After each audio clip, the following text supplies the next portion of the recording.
Welcome to Cooper Talk. I'm your host, Steve Cooper, and remember, I'm only as hip as my guests. Now, to tell you some people, with the move coming up, we're selling some stuff around the house, and I put some shelves on Facebook the other day, and I wanted to sell them for $25, and some guy actually asked me if I would take 5. What goes through someone's mind? I mean, that is just like, I could see you go to bargain. You want to get a deal, so you made 20, 15, but 5. And I didn't respond. I was going to respond with something really snide, but Joanne said, don't, it's bad karma. But I just can't believe some idiot would just offer $5. Anyway, we have a great show today. I'm very excited to have my guest on. Hit him up on Twitter, and he is kind enough to be on the show. My guest is Stephen Pearson. How you doing, Stephen?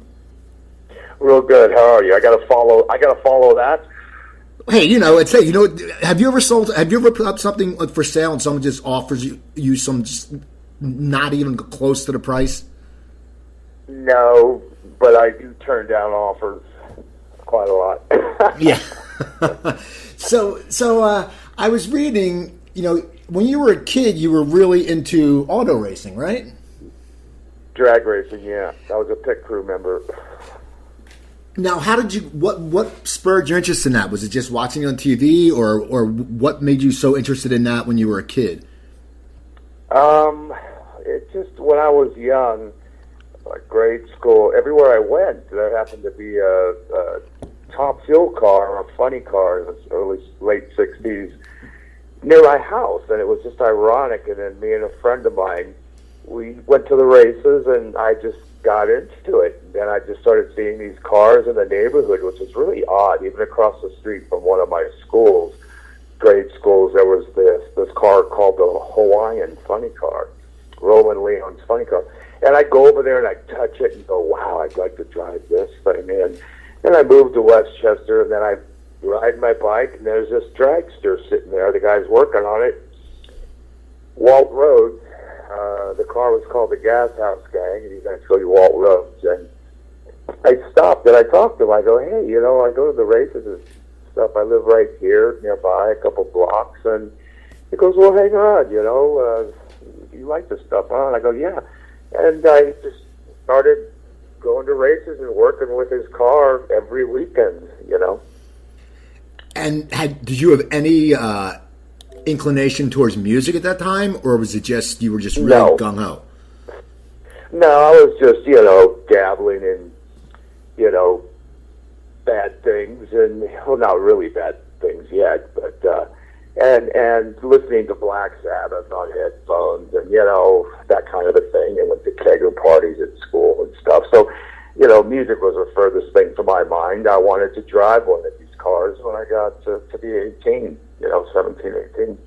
And now you were in an accident when you were in high school, and is that what really put you on the path to music?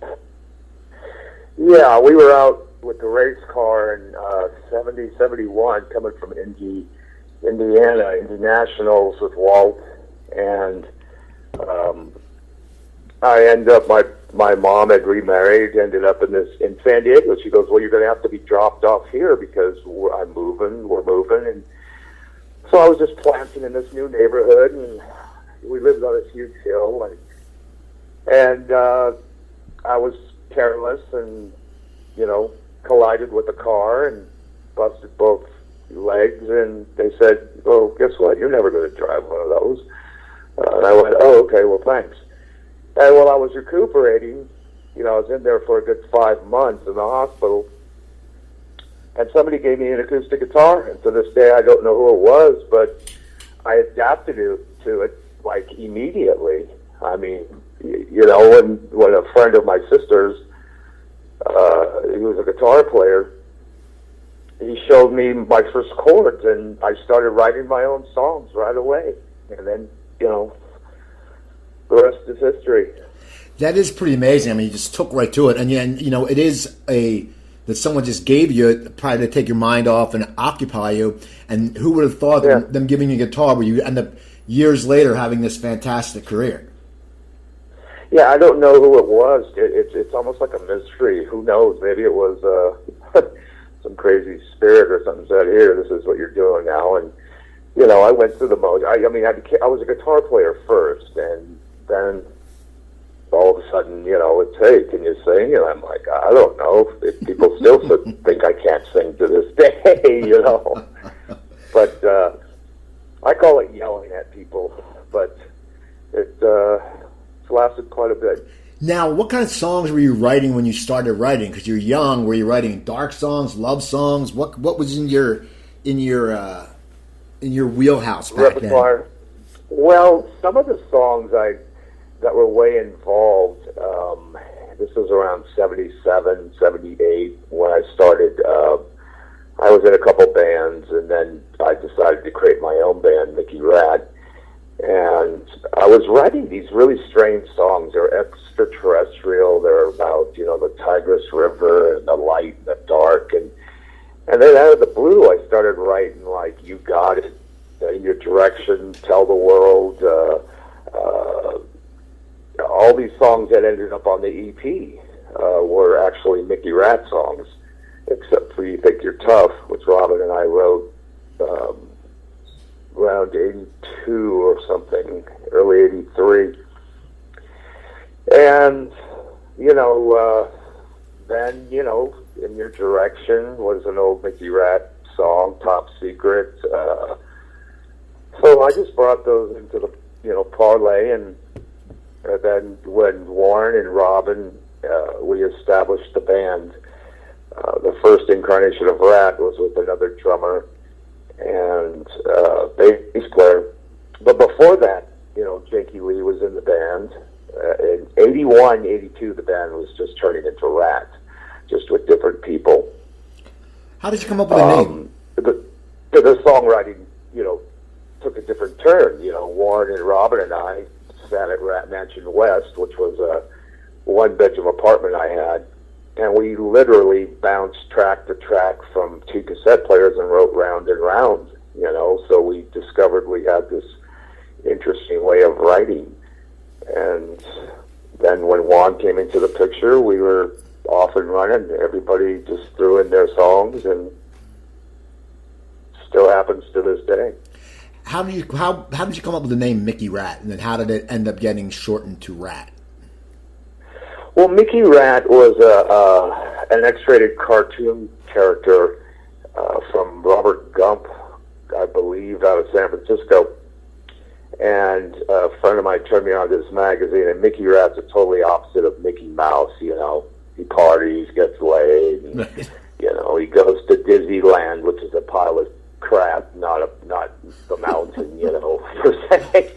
So I found it kind of funny. I went, well, guess what? I have a name for the band. It's called Mickey Rat. And I actually got a hold of the guy in the 70s and said, hey, I have a band called Mickey Rat. I'm going to add another T. Does that bother you? And he said, no. I went, oh, you got it. Then there you go. There's another song, You Got It, I wrote back in the day. But Mickey Rat, we were very well established in San Diego as Robin's band Phenomenon, Jakey's band Teaser, even Warren had a band in San Diego. And once I migrated up in 1980, everybody kind of followed suit. And that's because I met Van Halen in 78 as they were being signed, became friends, and I went, this is the place to be. So we had to start all over.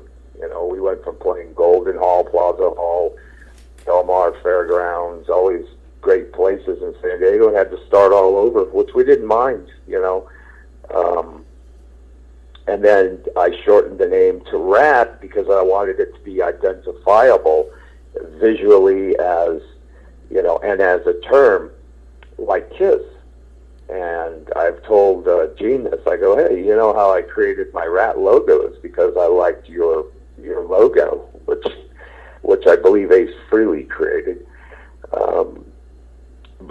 And then it shortened it to Rat. Like I said, 81, 82, started making a change, and then decided this is it. Rat. What was it like when you guys hit LA? You said you had to start again, but what was the scene like then? Was it just chaos, like you see, like the old documentaries? The Sunset Strip was just the place where people and kids. You see these documentaries, you're like, man, because when you drive down it now, you're like, what the hell happened? But what was it like? And for you guys coming in a band, and as you say, starting pretty much having to start over, were you easily were you getting good stage time quick, and when did you think people just started really recognizing you?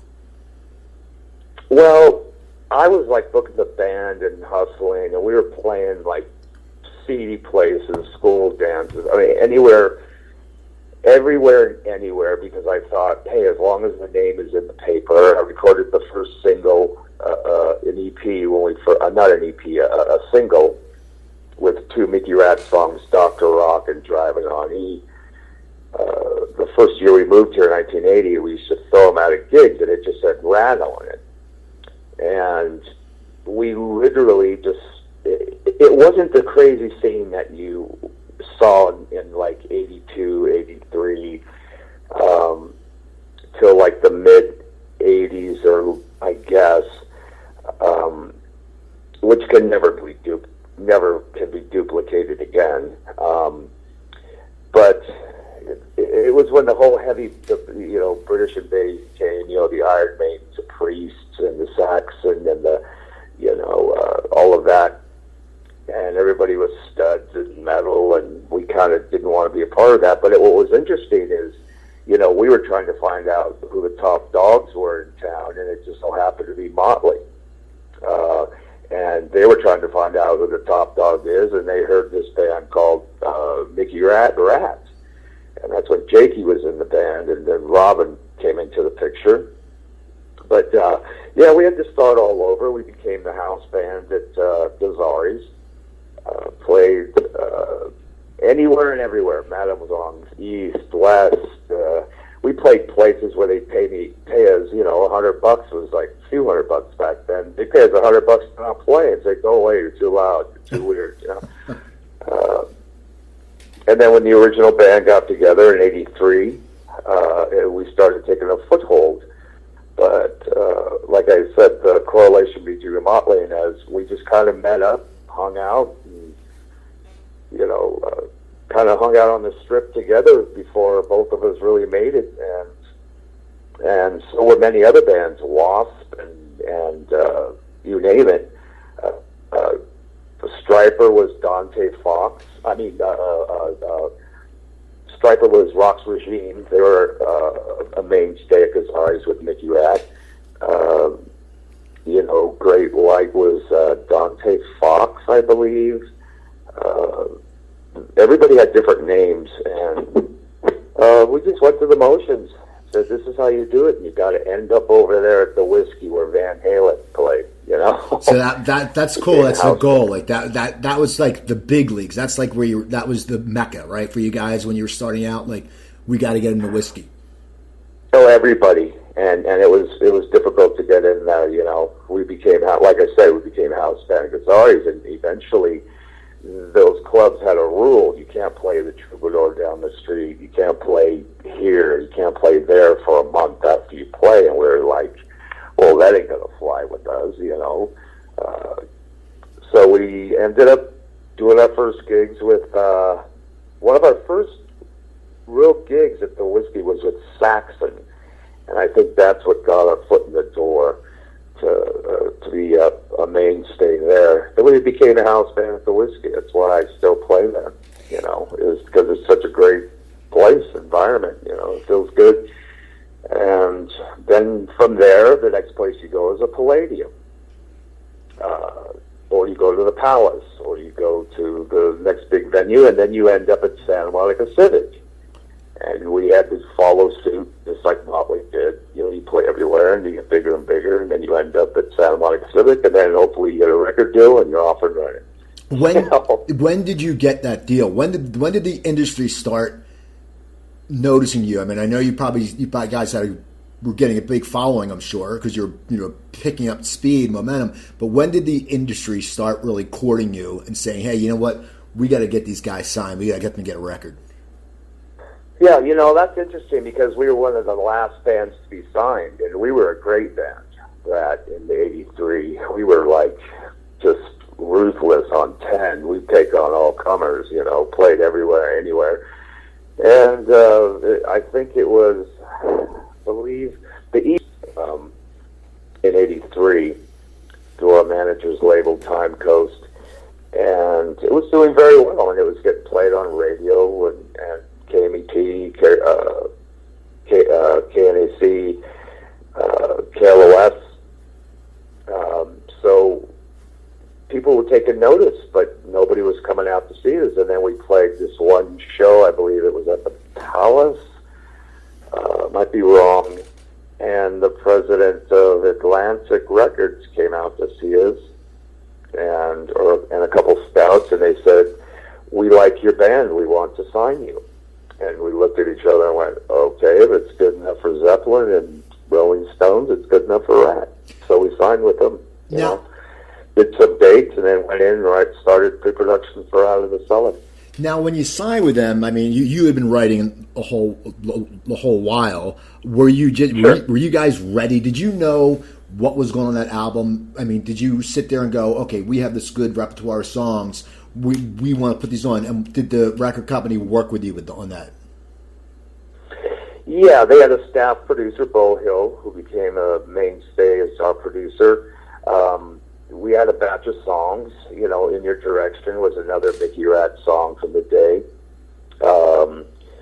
We had ideas like "Wanted Man." "Round and Round" wasn't quite a real song yet, but we played it live sometimes. And so we had ideas. Juan had songs, "Lack of Communication." So we were kind of ready. We had a batch of songs.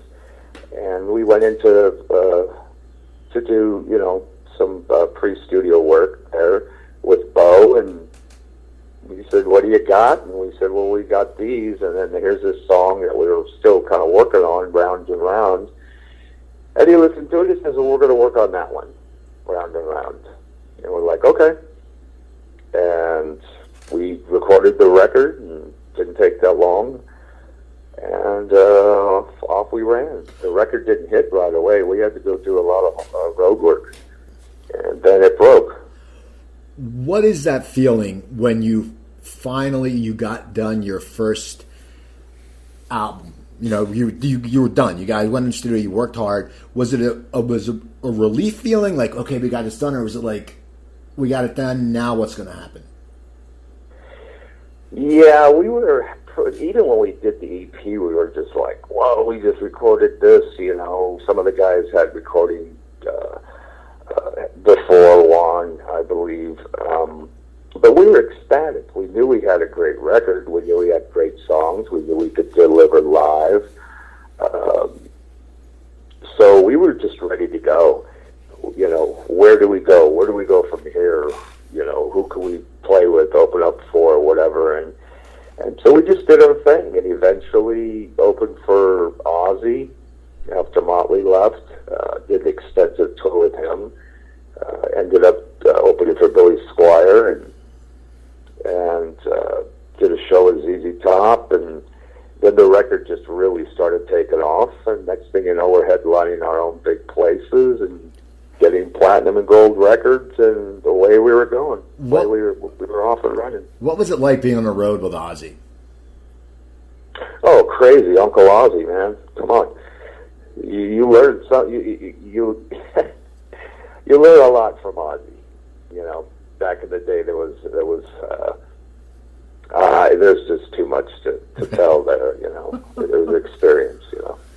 Now, the video Round and Round, I mean, what was it like making that video? Did you guys have a say in what, in the storyboarding in the story, or was that all come up by the producers or the network execs?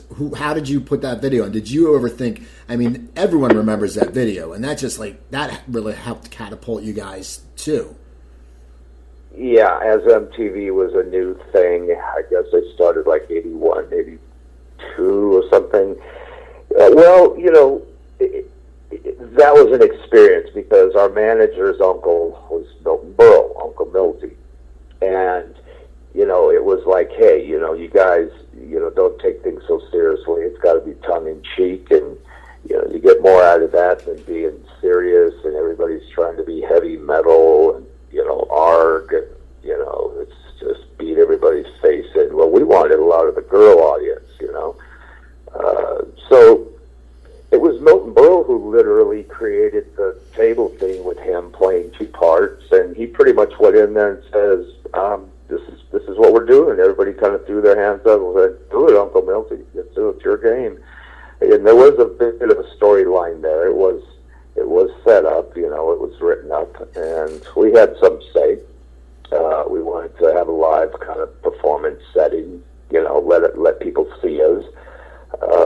But we wanted it to be tongue-in-cheek, fun, as a few of our videos, we kept that same format, not take it so seriously. It's only rock and roll, but it was a great experience, especially having Milton Berle in there, because people were like, who is this guy?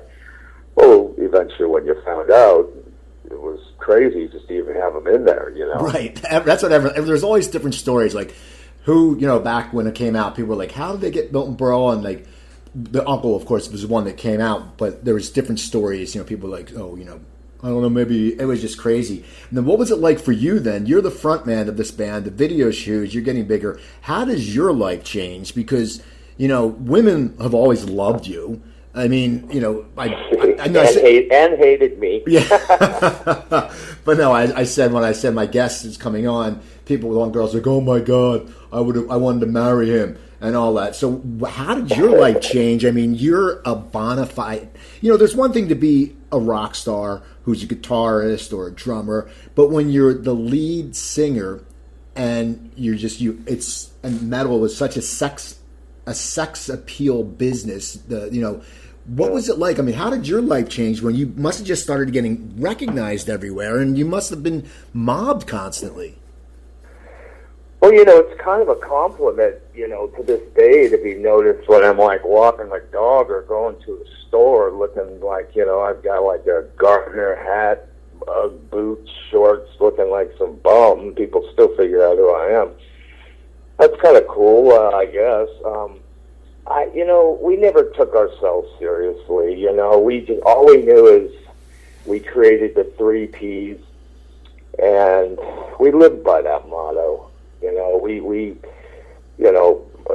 I believe most of us at one time, some of us longer than others, but we grabbed everything by the horns and we went with it. I have no regrets. It's like you just live it, and we were nice about things and cool, and we didn't intend on going out there and literally raping and pillaging, but we had a great time, and that's what we wanted to do, and it was just the norm. And we were just that kind of a band, except we're just a little undercover, It was our business, But believe me, I've worn out probably a few platinum debauchery cards, What's some of the craziest? Platinum. What's some of the craziest stuff you've done? Oh God, I put some of it in my book, but I still don't remember. I'm still being told stories of what went down. I mean, after a while, when you're doing arena tours year after year after year, and you really have no time to take a break because you got to go into the studio, pre-production, write songs, and there was no rest for us for years and years, which had a lot to do with the implosion of the group later on. So there's too many crazy stories, and all of them it was fun, but it takes its toll. I mean, sometimes these bands now, they think they can live, and what we did back then, it's like, good luck. We survived, and some of us didn't. A lot of our peers didn't. I mean, it takes its toll. I mean, that's why, these days it's a total sober environment. So I want to hang around for a while, so you live and learn. If you got away with something, leave it at that, So that's pretty much where it's at. Well, that's a good philosophy. I mean, you're right, because we do want people. I had a health scare a few years ago, and I said I had to change certain things in my life, and it's like the same thing. You want to be around. I don't want to check out. Some people may want to, but I certainly didn't want to. Yeah, and you go, this is it's not an easy occupation. It's like a roller coaster ride. It goes up, down, spins around, and if you're fortunate enough, like a few of our bands, we can still go out and do what we do, and which we're actually doing again, and we take years off, and it has nothing to do with not wanting to go out and make money or something. It has to do with do we have to do this again? I mean, haven't we done this long enough? That's why I do solo projects and solo records, like Smash just came out recently, my fourth solo record.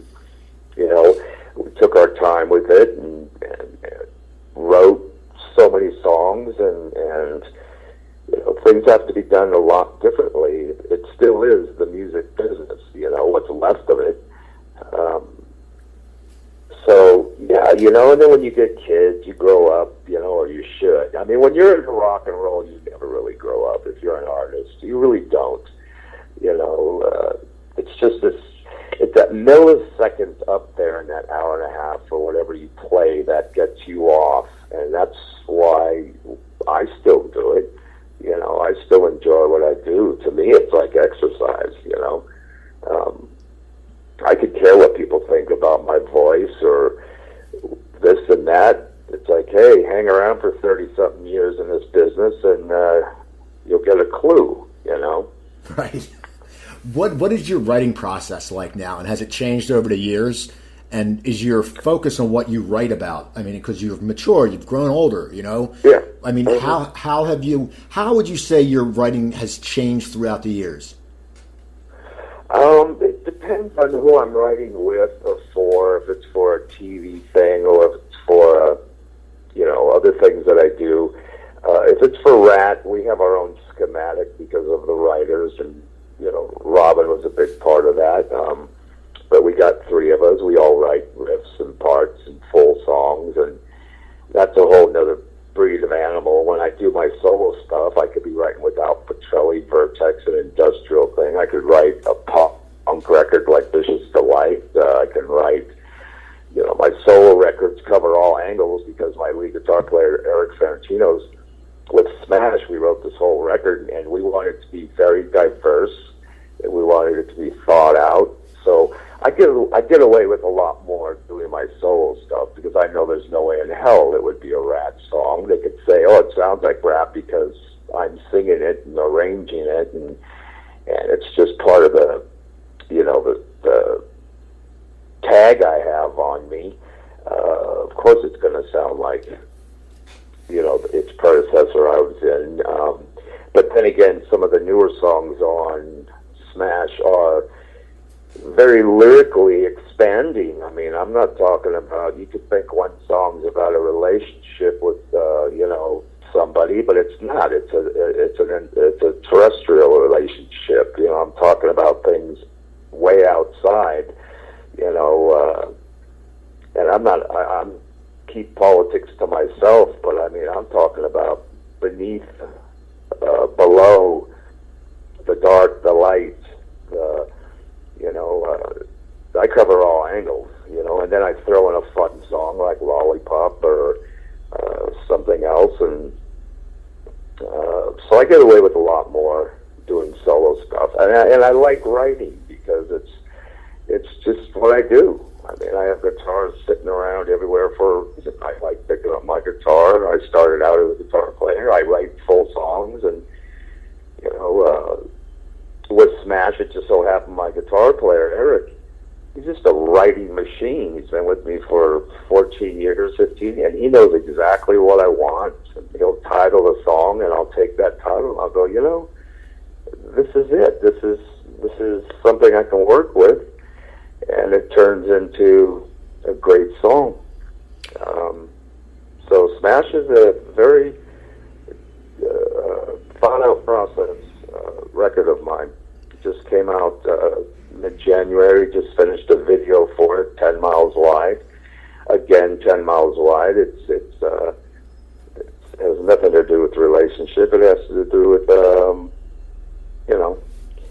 interstellar things, Now, to his own. earlier you said, what's left of the record business. How has the record business changed since you started? And what have you seen, and because it seems like it's not as glorious as it used to be. It used to be great. I've talked to guests about this, about when you'd buy an album, it was like a process. You'd go to the store, you'd look at the album cover, you'd hope the lyrics were on there, and that was a bonus if the lyrics were there. I mean, how for you as a performer who's been successful, you sold millions and millions of albums, how have you seen a change in the business? And do you think it's going to keep going downhill? No, there's quite, I know a lot of these new bands coming out, and the best thing about them is they're independent. Now, in 1995, I started my own indie label, Top Fuel Records, because I knew something was going down. I wanted to be in charge of my own destiny. And it started changing with the internet and stuff, and there's a positive and a negative to it. More positive if you use it properly, new bands, and even bands who've been around. Hey, look, you can label me classic, whatever you want. I don't care as long as the royalties keep rolling in. It's business. But back in the day, there was a lot of payola, a lot of ripping off artists, and people still collecting to this day, but it's changed a lot. The glamour is not there, and you don't sell albums like these. People are very short-minded. They want a song. But me, I believe in a full record. And a special thing about Smash is it's on vinyl, and that's how this record was recorded and written, to have a beginning, a middle, and the end. And you talk about lyrics. I never liked putting lyrics in records. I think I did it once with Rat on Detonator, which I didn't like doing. And I did it on this new record, Smash, because I was so outside with the lyrics. It's tongue-in-cheek and it's serious, and I wanted people to really understand what I'm saying, because if they were trying to figure it out, they could never figure it out, So you're right. Yes, you get an album, you go to a store, you hang out, you open it up and look at the cover, and like Physical Graffiti or Sweet, or Give Us a Wink or something. There was always something cool about an album package. That's why these kids are into vinyls these days, because not only is it analog, I don't think most of them know, but it sounds different. It's a substance. It's like rocks.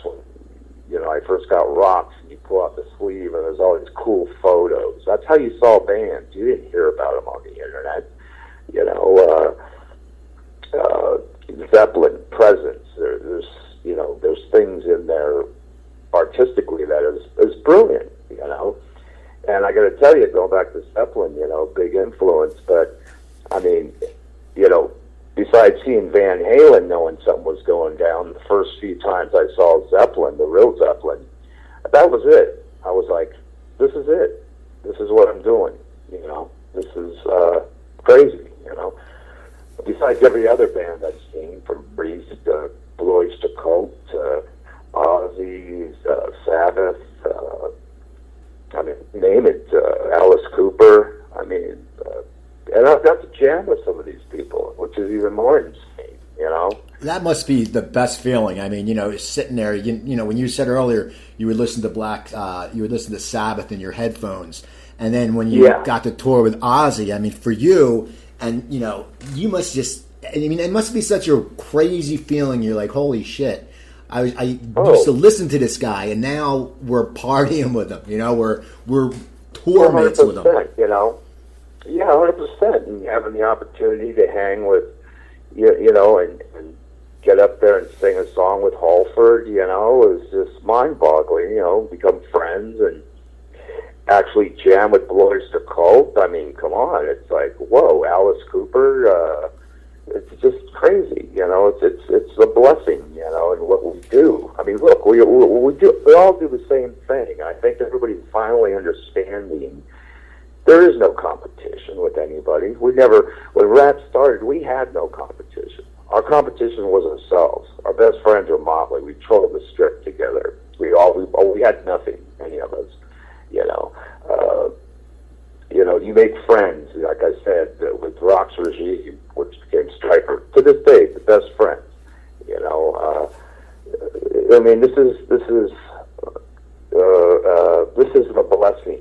You know, and it's privilege. You know, and it's still a privilege just to be out playing for people. I mean, at the end of every interview, I will say, hey, I appreciate everybody that comes out that sees me, sees the band.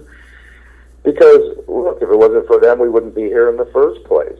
And you can get older. It doesn't mean you have to not like what got you off when you were a kid, eating acid or smoking your brains out or going to these gigs, having a great time. That never changes. I'm still a fan of all these groups, you know. Now, you guys were touring, as I said, you toured for a long time. You were headlining. What led to the break? What led to the breakup? I mean, is it just ego, or is it just you're constantly touring? So, you know, I mean, when you live with someone, you know, they irritate you, but when you're constantly on the road, it must just be something because you probably see each other. I mean, what led to the breakup? The first one, you know, things were changing a bit, but not enough to. We were fried. I was fried. Robin was fried. I think all of us were pretty beat up. And when that happens, you get into the, you know, you start becoming dysfunctional. But what huge band is dysfunctional, you know? It's a hard sell. Look, the biggest bands in the world can't even stay together for 10 years. That's pretty much a standard, success or no success, you know? You can make it through that, but, you know, we like our music, you know?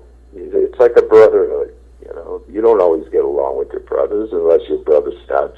Unless it's like Galen Cave, whatever that, you know, thing is. Unless your brother stabs you in the back, and then you got a problem there, you know. But, you know, to hang out, it's what happened then. The first go around was we were simply just worked to death. We never had a break, you know.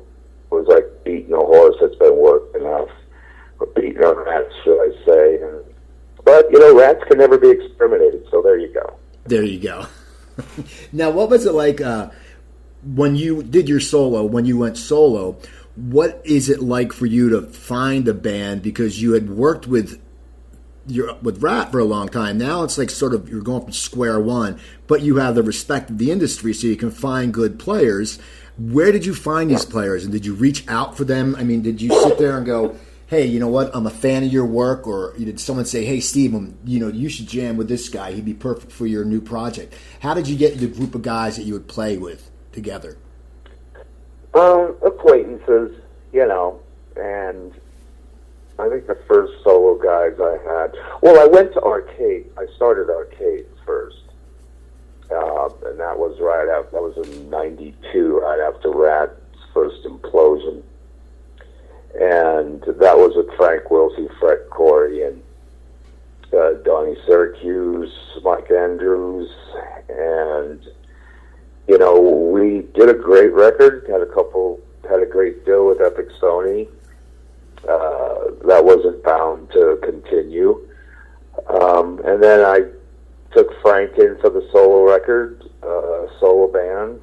Eric was my neighbor.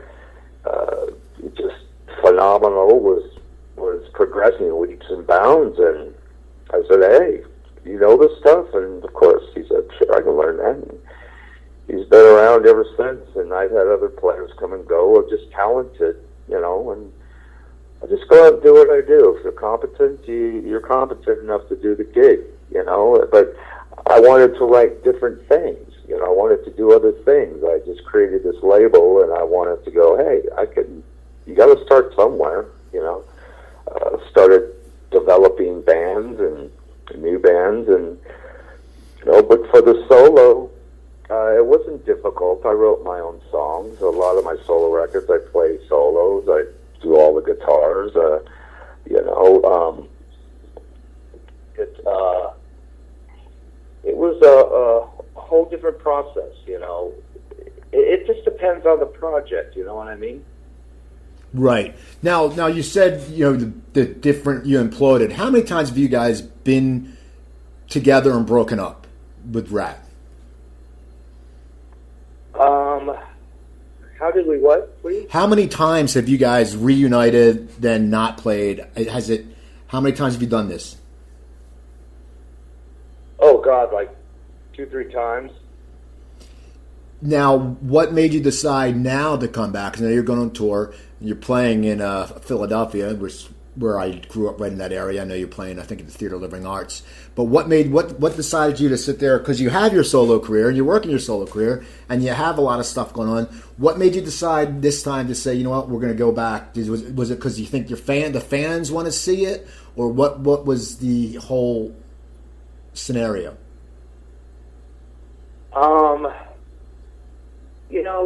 Besides this mess that went down, we had to really reclaim the proper, we had to take care of this integrity business, and that's what we did.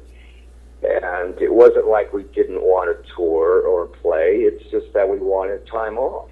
And it wasn't good for one person, but it's water under the bridge. Dust is getting settled, and we decided, let's go out and do some shows and reestablish the real deal and leave it at that, Well, it's like something I don't even think about anymore. People are glad you're back, because I know someone said they saw Rat and it wasn't you, and they were pissed. But now, what made you? They were like, "What? This girl I know." She's like, that'd be like going to see the Stones without Mick. You know what I'm saying? Like, you expect something. But now, what made you decide to write your book, Sex, Drugs, Rat and Roll? I mean, did they approach you, or did you approach them? And how long, in your mind, were you thinking about writing this book? Well, I'm actually getting ready to do another one towards the end of the year. What made me do that one is I had some thoughts and things I wanted just to put out there, and some of it's a little therapeutic, some of it's history, a lot of it's fun, nonsense, and it's just something I just felt I had to do, just let people in on some things. It would take 10 books to even write about 1 year in that band, I mean, I couldn't even remember 3 years back then, it was like Groundhog Day, but it's the people around me. I mean, I don't even know if we talked about meeting Kissinger in there or all these other crazy people, Clint Eastwood. I mean, it's just crazy. You do the same thing every day. It's it's the time off stage that really will take you into, Wizard of Oz land, It's not the time on stage. Right. That's the great part. That's the good part. The bad part's sitting around, doing the same thing every day, year after year. And so there's a lot to be told there. So, I mean, I wouldn't even want to talk about a lot of things because it's just so crazy. It's unbelievable. It's good, bad, and ugly. Now, did a publisher approach you when you had the idea, or did you sit there and talk with an agent, or how did this come to fruition? I think it was both, and I ended up with Simon Schuster, and it's actually done well. But the next go around will be a little different, What will your next one be about? Well, I want it to be about the history and the people and the songs and the music and some other stories and another lesson and what you've learned, what you experience, and the pitfalls and the rewards, and not so much the hey, we did this, we did that. That's burnt to the ground. Everybody knows we were these party freaks. Now, you said you met Kissinger. How did that arise? And was he a fan? Oh God, no, he wasn't a fan. I was like I wasn't taken out. I just approached him on the street in New York. I guess we were playing Meadowlands or somewhere. And, we check in the hotel. Then by the time we go to the show, there's this big black tarp tunnel. and I just happened to come out. I'm carrying a beer and trench coat on and stuff, and I see him, and I notice him right away, and he was like kind of by himself, and I'm like, why by himself? So I just walked right up and went, hey, Henry, what's happening? And then next thing I know, these guys are surrounding me. He's like, okay, you take it easy. You know, and I'm like, hey, good meet you later. You know, it's like, wow, did I just meet him? I guess I did, because they chased me away. That's too funny. How do they know what's under my trench coat? You know, exactly. I had a beer in my hand. I had a beer in my hand. That's all he saw. He was just like, whoa. If I was like, whoa, he was saying the same thing. Whoa, this young man. You know? How about Eastwood? Oh, I met him at a liquor store at like fucking 8 in the morning buying booze. And I was like, whoa, dude, you party early, don't you? He's like, yeah, you take it easy. And I'm like, wow, Clint Eastwood. Now, I mean, Heston, Charlton Heston. I'm like, wow, Charlton Heston. Good to meet you. He's like, good to meet you, son. Now, I'm not afraid to approach. I'm not afraid to approach anybody. I can give a shit, you know. Well, it's like Whoopi Goldberg. It's like Whoopi Goldberg. One time I'm in the studio and I see her walk. I go, hey, it's Whoopi. I go outside. I go, hey, Whoopi. She's like, what? I go, come over here. She came in, sat in the studio, and we had a chat and took pictures. You know. Well, I saw your one tweet where you said Duran Duran wouldn't let you take a picture with him. Yeah, but we did anyway. The photographer goes, just go over there and fuck with him. And I go, I will. And I was being nice. Like, hey, I want to get a picture with you, man. I like your band. You know, and I wanted to get into depth with him. Like, hey, I like that one video. It's really cool. And he was like, just blowing me off. And I was like, fuck this guy. I'm going to get a picture anyway. What was that? It was at the Limelight in New York, and it was like everybody. It's like, you know, I'm seeing Drew Barrymore in there taking pictures. I'm like, what the hell are you doing here drinking? You're like freaking 11 years old. Now, do you, with your new book and your other book, did you do a book tour, or and what have people have you gotten a lot of feedback from people? Are they enjoying the book? Do they love your storytelling? Yeah, they liked it to this day. They still, you know, I still get reminded it's a good thing. You know, it was a good tell. You know, but you know, if I'm going to get to writing another one, I got to get busier today. So we'll leave it at that. Now, when you go on your solo tour, you just were touring your dates. Do you play any Rat songs, or what will people see when they come? I'm sure they'll see the same stage persona, but what will they see and hear?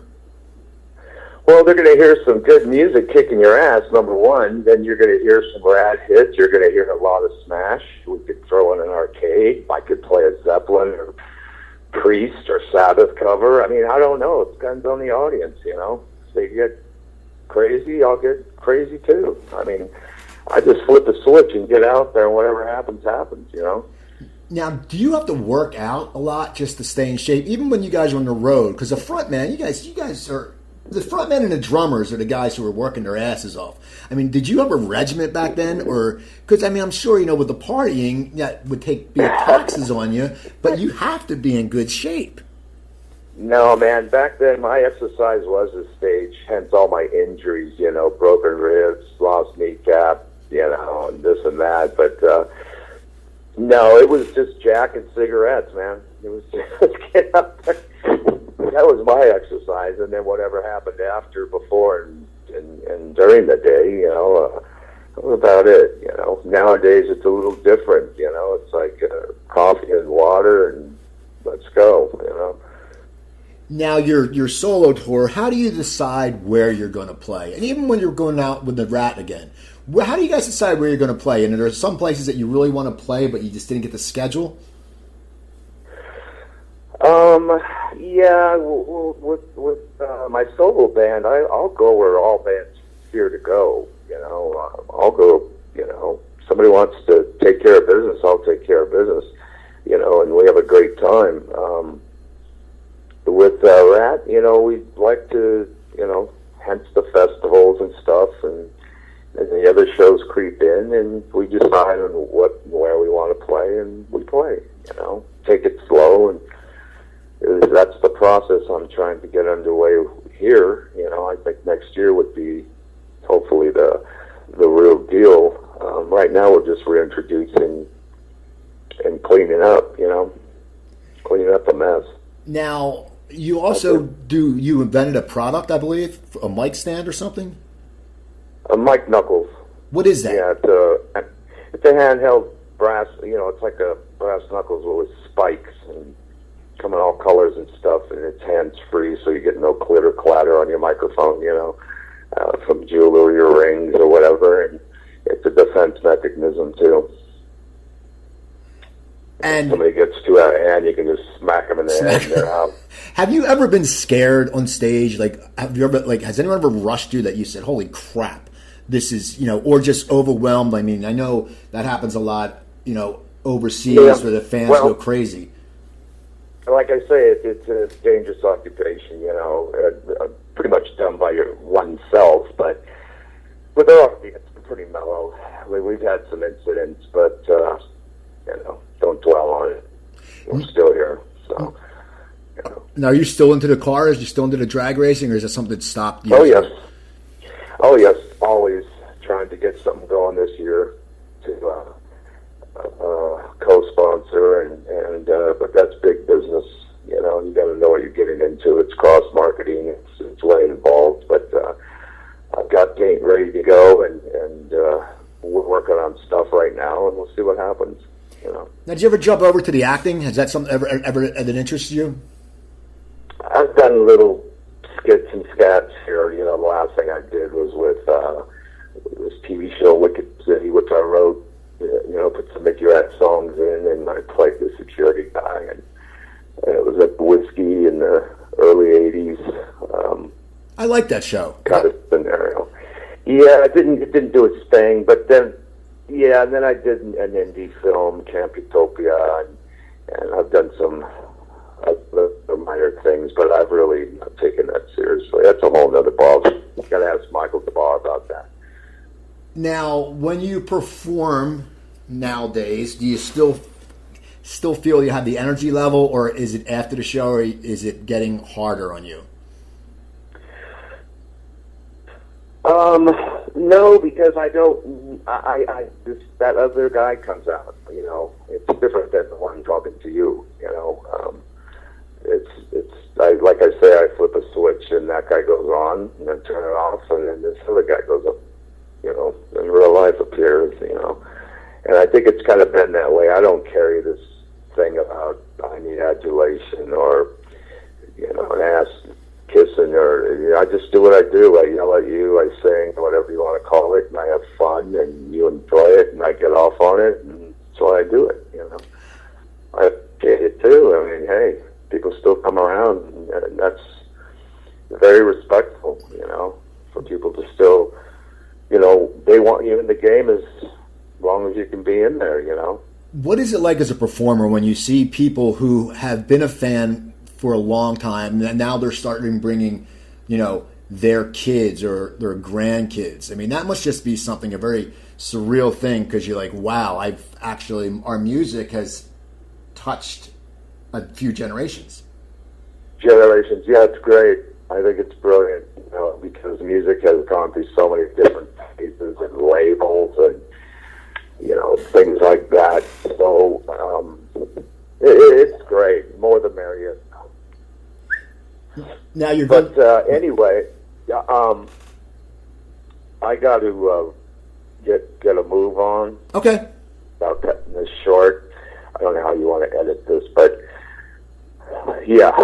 But thank you. I appreciate it. Hey, no problem, man. And now give your website info real quick. It's Stephen-Pearcy.com, right? Yes, and all dates are up there. And the dates. Both bands. We start the solo stuff here next week. And they don't interfere with each other, so that's a good thing. And I respect the both, and off and running. And your Twitter is?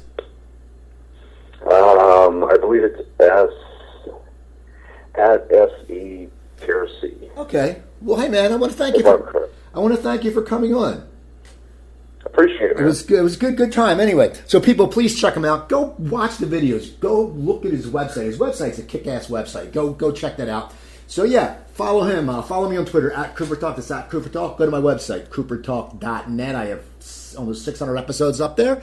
And that's about it. Send me an email, cooper@coopertalk.net, and buy my cookbook, Stop the Salt. I'm Steve Cooper. I'm only as hip as my guests. Don't forget, drink your water, eat your vegetables, take your vitamins, and I'll talk to you guys next week.